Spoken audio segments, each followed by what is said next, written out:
দাবা, লুডো, পাশা, 16 গুটি, 6 গুটি, 3 গুটি এ ধরনের খেলা শরীয়তে জায়েজ নাই।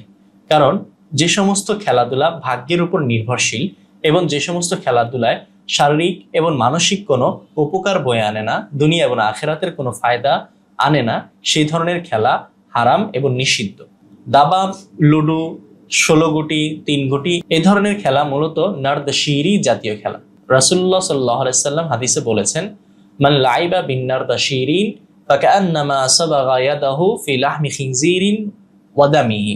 যে ব্যক্তি নারদাশিরিন দ্বারা খেললো সে যেন তার হাত শূকরের গোশতে এবং রক্তে রঞ্জিত করলো। লুডো, দাবা, 6 গুটি, 16 গুটি এগুলো যেহেতু নারদাশিরিন জাতীয় খেলা, তাই এগুলো খেললেও নারদাশিরিনের মতোই হারাম এবং গুনাহ হবে। এগুলোর সাথে সাথে যদি খেলায় বাজি ধরে, জুয়া ধরে এবং এগুলো নামাজ থেকে বিমুখ করে দেয়, তাহলে এটার হারাম হুরমত আরো তীব্র হবে এবং আরো বেশি গুনাহের কারণ হবে।